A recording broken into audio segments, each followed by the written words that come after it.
Olá, amigas e amigos, estamos começando mais um programa Saúde e Companhia. Esse programa é apresentado por mim, Renato Silva, professor da faculdade, chefe da unidade de transplante de fígado do Hospital de Base, e pelo professor Domingo Marculino Braille. O professor Braille, como vocês sabem, é professor emérito da FAMERP e da Unicamp. E esse programa chama-se Saúde e Companhia, porque vocês sabem que nós sempre temos aqui na bancada alguém com vasta experiência em sua área que vai trazer informações para você cuidar bem da sua saúde e da sua família. Hoje nós temos aqui o professor Eumildo de Campos Júnior. O professor Eumildo nasceu aqui em Mirassol, formou-se na Faculdade de Medicina São José do Rio Preto, onde fez toda a sua carreira, residência, mestrado, doutorado, é professor do departamento de cirurgia, é um grande professor, um grande especialista na área do esôfago, do estômago e do duodeno. E, além do mais, ele tem uma experiência administrativa que contribui muito com a nossa instituição. Eumildo, você é de Mirassol, você vem tradicionalmente de uma família de médicos? Bom, acho que boa tarde. Eu queria agradecer a oportunidade na presença do professor Renato, do professor Braille também, que é por quem eu tenho grande consideração. Inicialmente, eu não venho de família de origem médica, sou o primeiro médico da família. Minha família é de origem humilde, eu sou o primeiro médico. E o que é que te despertou para a medicina? Tu chegou algum tempo em pensar, você tem um médico envolvido com ensino, um médico envolvido no tratamento com as pessoas. Você chegou em algum momento da tua vida em pensar em ter outra profissão? Em nenhum momento eu imaginei que teria outra profissão. Eu sempre gostei de termos de anatomia. Eu acho que eu não seria outra coisa a não ser cirurgião. Acho que por questões pessoais não tive nenhuma opção de carreira. Quer dizer, na verdade eu sempre pensei em medicina mesmo. Eumildo, você, além de um grande professor, um grande colega, um grande médico, você também é um esportista, não é? Você é um homem que pratica esporte desde da tua adolescência. E você acha que o impacto do fato de você ter feito esporte desde criança, esse impacto, você é um homem disciplinado, é um homem todo organizado, você acha que isso teve influência? Eu estou falando porque ele é faixa preta de judô, então é um homem disciplinado que treina há muito tempo. Na verdade, eu acho que o esporte, não só o esporte como a música, ele aproxima as pessoas. E principalmente o esporte, você sempre tem uma disciplina, faz com que você se oriente, faz com que você busque algum resultado. Eu acho, e na verdade o esporte, ele te ensina e te afasta de coisas ruins. Tá? O esporte, além de te melhorar a alimentação, te obriga a treinar, te obriga a ter disciplina. E graças ao esporte, eu conheço muitas pessoas, independente do que eu faça, eu sempre recomendo, esporte e música aproximam as pessoas. Eumildo, você imagina que você é um faixa preta, para você chegar em faixa preta, isso mesmo que a graduação, pós-graduação na medicina, mestrado, doutorado e tal, isso demanda tempo. Existe um tempo mais ou menos previsto para você? Você começa com faixa branca e até chegar à faixa preta? Existe, assim, na verdade, a graduação, ela te ajuda a crescer como pessoa. Obviamente que para que você saia do zero, atinja o que a gente chama de Shodan, faixa preta, isso demanda pelo menos 10 anos de formação e de treinamento. E, na verdade, a gente aprende que quando se adquire, quando você é mais graduado, na verdade, o que você tem que saber é que você não sabe nada, que você tem que aprender de novo, você tem que servir como exemplo. Independente se você é um bom ou mau competidor, isso te dá a obrigação, isso te dá o dever que você tem que mostrar que a disciplina é importante, que a integridade é importante. Isso é o que é muito importante também quando das artes marciais, não voltada exclusivamente à competição, exclusivamente a outras atividades aí. Mais importante é a disciplina, professor. Eumildo, você chega faixa branca, amarela, qual é a sequência? Assim, hoje o judô classicamente existem para crianças muito pequenas várias subdivisões. Existe os quilos, 1, 2, 3, 4 quilos, existe a faixa, hoje é comum, você vê em escolinhas a faixa cinza, a faixa azul clara, azul escura, você tem a amarela, você tem a laranja, você tem a verde, você tem a roxa, você tem a marrom e você tem a preta. Isso. E a partir daí você tem os vários graus que você tem, chamados de Dan, após a faixa preta. Essa mudança de faixa é como se fosse uma prova, eu entendo. E quando o aluno é derrotado, existe um feedback positivo, um retorno para estímulo, para... Quando você está dentro de uma academia, as graduações até faixa marrom, isso é possível dentro da sua academia, com o seu sensei, com os outros faixas pretas. Isso, na verdade, acaba acontecendo naturalmente, que as pessoas sabem que você tem o mérito de pegar uma faixa. É muito difícil hoje, se você é reprovado numa faixa, você é extremamente orientado a ter força de vontade, o que é diferente quando você vai adquirir a faixa preta, em que o exame é feito pela federação, no caso nosso, Federação Paulista de Judô, em que você tem, obviamente que tem o aval do seu sensei, no meu caso, o sensei Léo Mansur, que eu tenho maior estima por ele, tá certo? E também o meu primeiro sensei, se me permite falar isso, mas como uma homenagem a ele, ao sensei Mazinho, que acabou nos deixando há poucos meses atrás, a quem eu tenho gratidão também.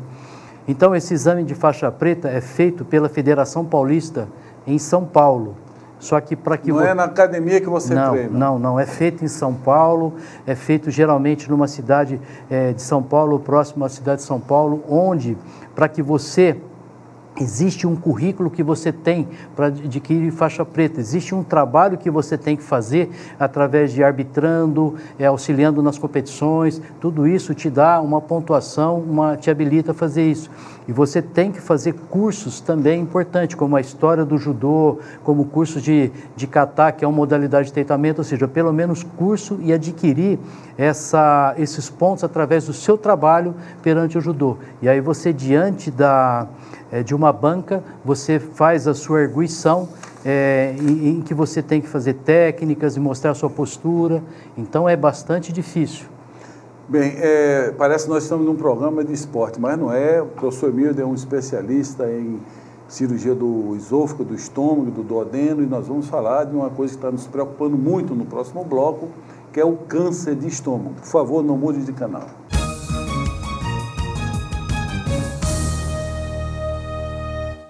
Itamaraty Contabilidade e Auditoria, 30 anos de serviço. Nem precisa dizer que vale a pena. Alcançamos todo o Brasil através da Rede Nacional de Contabilidade. Itamaraty Contabilidade e Auditoria. Inteligência fiscal é aqui. Seja sócio contribuinte da APAI. Ela precisa muito de sua ajuda. Colabore. Ligue 2136-1200.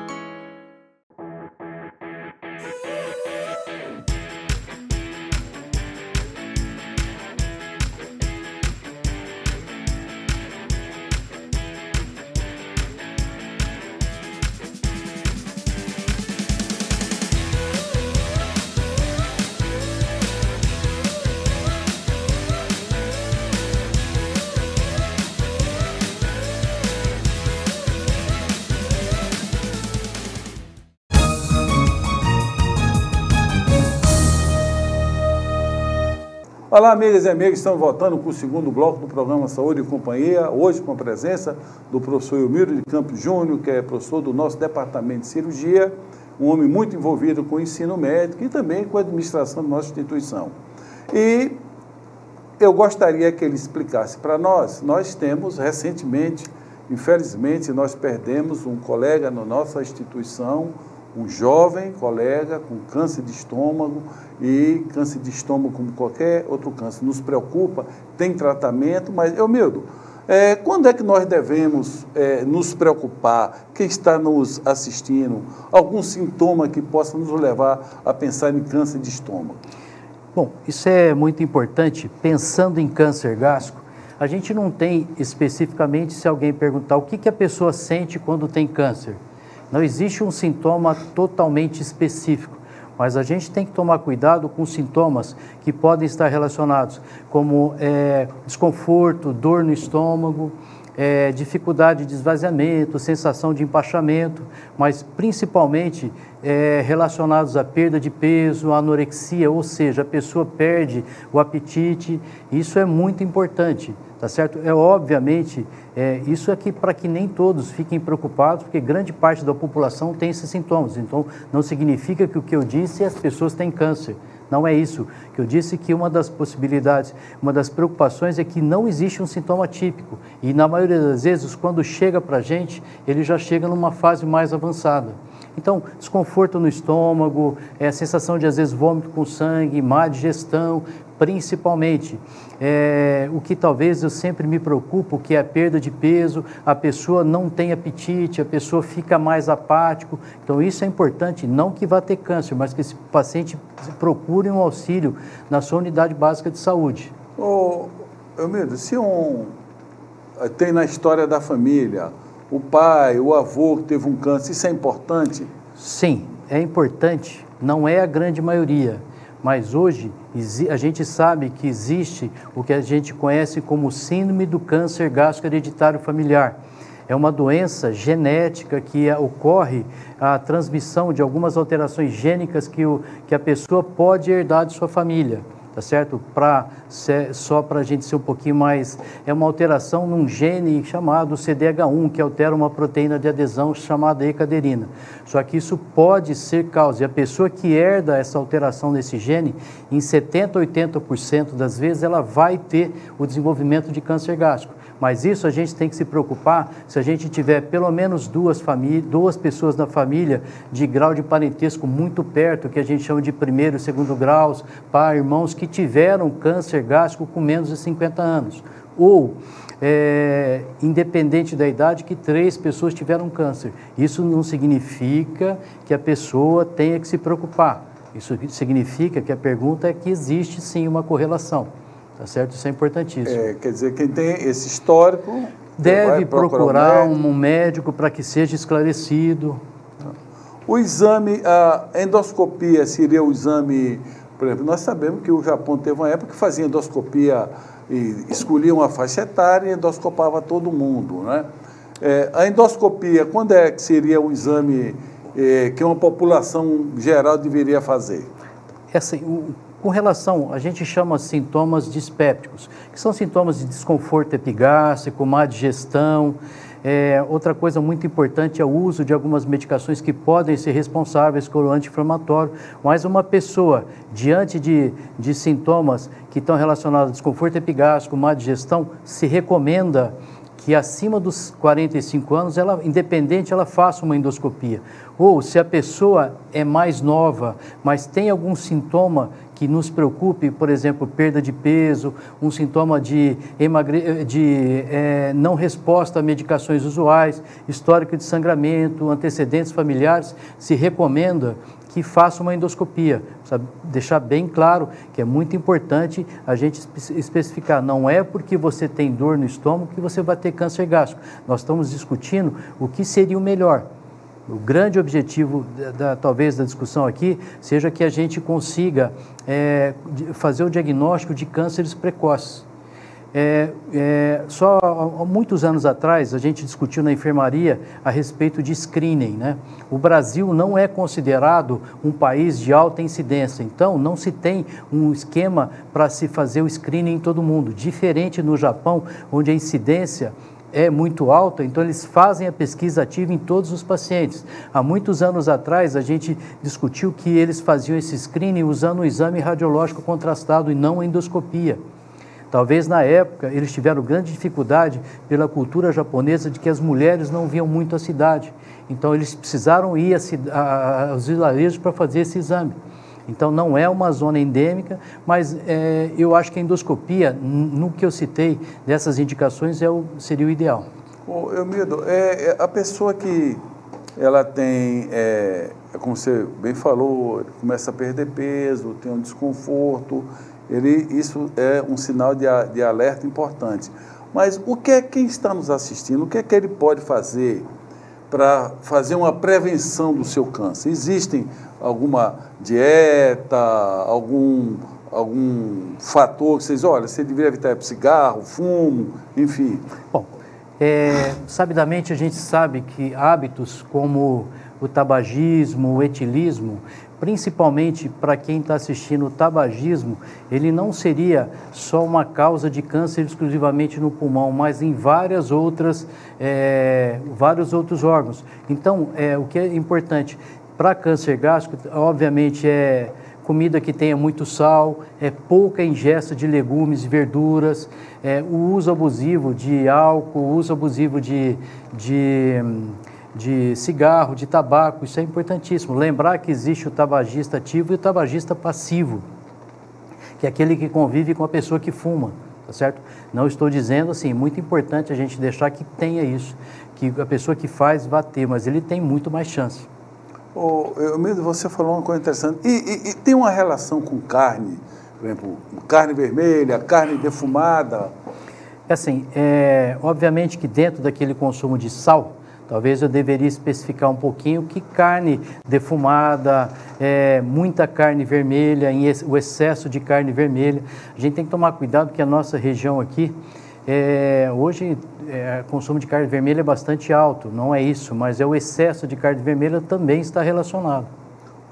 Eumiro, nós tivemos um número aproximadamente de 20 mil casos de câncer de estômago no Brasil, acho que em 2016, 2 ou 3 anos atrás.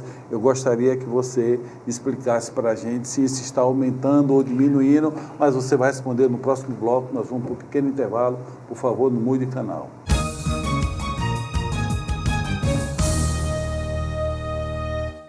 Itamaraty Contabilidade e Auditoria, 30 anos de serviço. Nem precisa dizer que vale a pena. Alcançamos todo o Brasil através da Rede Nacional de Contabilidade. Itamaraty Contabilidade e Auditoria. Inteligência fiscal é aqui. Seja sócio contribuinte da APAI. Ela precisa muito de sua ajuda. Colabore. Ligue 2136-1200.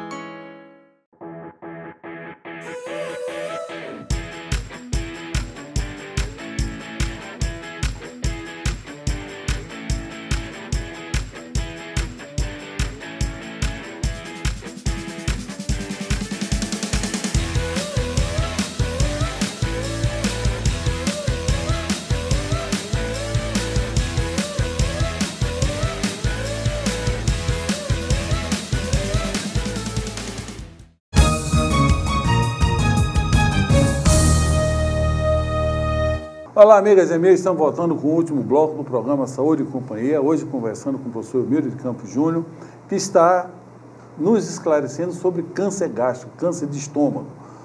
E eu perguntei a ele se no Brasil está aumentando ou diminuindo ou está estável. Bom, a estatística, na verdade, ela não tem aumentado. Quando a gente fala de maneira geral, o Brasil não é uma região endêmica. O que a gente tem notado é um aumento dos cânceres, que a gente chama de cânceres mais proximais, mais próximos ao esôfago, isso por razões aí que já é constatado em países mais desenvolvidos, que é a obesidade, a doença do refluxo associada, tá certo? Mas o grande problema para nós do câncer gástrico, que é a mortalidade e a morbidade, ela não mudou nos últimos anos, ou difícil controle, justamente pelo fato do diagnóstico não ser feito numa forma precoce. Bem, nós estávamos falando, você falou que tem o câncer do estômago proximal, ou seja, aquele câncer do estômago que fica mais perto do esôfago. E isto tem alguma correlação com o chamado refluxo. Então, explica o que é esse refluxo aí para o paciente entender, o que é azia, o que é pirose. Na verdade, isso é muito comum hoje, tem aparecido cada vez mais, que acreditava-se, eu já disse isso, que refluxo, mas refluxo só dá em neném. Não, hoje a gente sabe que os sintomas da doença do refluxo esofagiano no adulto, ela existe. azia, que a gente caracteriza como uma dor em queimação que sobe na região anterior do pescoço, a regurgitação líquida que o paciente refere que volta, que às vezes acorda engasgado. Isso aí são sinais de que existe uma falha dos mecanismos que impedem o refluxo, que passa a ser patológico, tá certo? Isso irrita a mucosa do esôfago distal, e essa irritação crônica, hoje sabe-se que causa uma alteração importante do esôfago, chamado esôfago de Barrett, que é uma causa que pode acontecer para uma degeneração maligna. Então, hoje, em populações em que se tem a alimentação irregular, o ganho de peso, o descontrole alimentar, existe uma maior incidência dessa população ser acometida por tumores mais na região de esôfago distal, relacionados propriamente à doença do refluxo gastroesofágico. Elmiro, quem tem azia obrigatoriamente deve passar por um exame de endoscopia? É assim, existe alguns critérios que, assim, se a gente perguntar hoje, que eu acho difícil, porque é um sintoma muito comum, numa mesa de alunos, é muito difícil quem não tenha. Se eu perguntar assim, quem já teve azia, grande parte da população vai ter, sei lá, 40%, 50%, alguns estudos mostram, mas não é necessariamente quem tem azia, eventualmente, mas se você passa a ter uma azia de 3 vezes por semana, que vem se perpetuando nos últimos 3 meses, então, clinicamente, você pode pensar na doença do refluxo gastroesofágico. Então, aí seria interessante que se faça um método de investigação, endoscopia.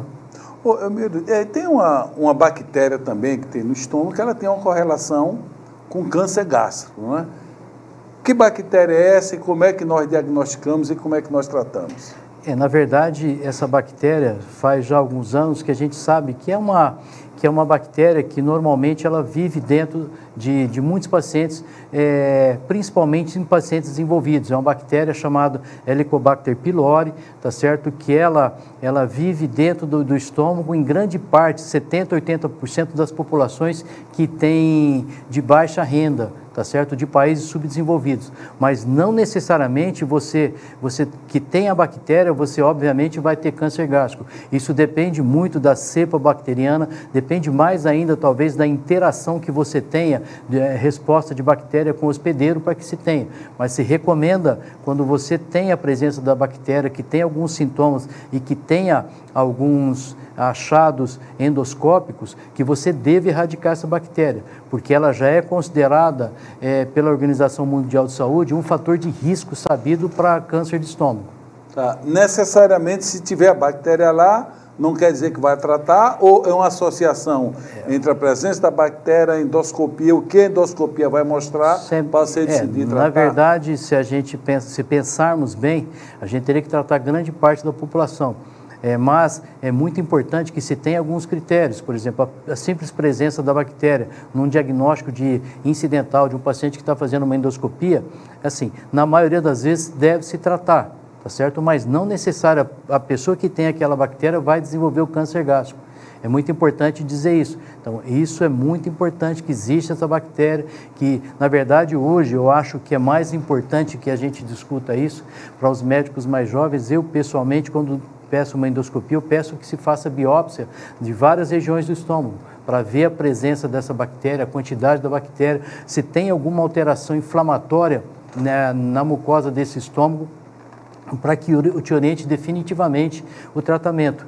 Tanto é que o grupo brasileiro que estuda isso, preconiza-se hoje um tratamento, na maioria dos casos, que era por 7 dias, passar a ser 14 dias. E você tomar 14 dias de antibiótico, a tolerância pode ser diferente em cada paciente. Essa mensagem é muito importante. Se você já fez uma endoscopia de H. pylori, não quer dizer que você vai ter câncer. Não é para ficar desesperado. Agora, o médico tem que ver se a endoscopia tem alguns achados que vale a pena tratar. Elmiro, nós estamos chegando no final do programa. Eu gostaria que você deixasse algumas recomendações aí para a população. O que é que ela pode fazer para diminuir essa oportunidade de desenvolver um câncer gástrico? Na verdade, eu gostaria de agradecer essa oportunidade de dizer algumas coisas que eu realmente acho importante, que eu falo para os meus pacientes. Na verdade, eu até conversei com o professor Renato, que se a gente escutar o paciente, é fundamental. Esse paciente vai nos dizer grande parte do seu tratamento. Os exames que eu acho mais importante, que eu acho que o paciente se sentir bem, é o paciente estar mantendo o peso, o paciente estar ativo. Isso é muito importante. É lógico que o paciente que tenha sintomas dispépticos, como desconforto, de acordo com o que eu falei, fazer uma endoscopia, que seja muito bem interpretada essa endoscopia, principalmente nos achados, não só macroscópico, como nos achados da patologia, para que se faça um tratamento e que se preconize, que melhore um pouquinho o diagnóstico, que muitas vezes você entenda que se você muitas vezes, o câncer gástrico, diferente do que eu falei da etiologia familiar, que ele não tem relação com a inflamação. Normalmente o câncer gástrico ele segue uma inflamação do estômago, principalmente relacionados à presença da bactéria. E se você conseguir fazer o diagnóstico precoce, a endoscopia precoce, você consegue quebrar, ou pelo menos tentar quebrar a evolução dessa doença. O tratamento Então, fica aí as recomendações. Outra, foi o que o professor Emílio já falou: beber pouco, comer pouco, se exercitar e abolir o tabagismo. Ficam as mensagens para vocês. Paz e saúde a todos e boa semana.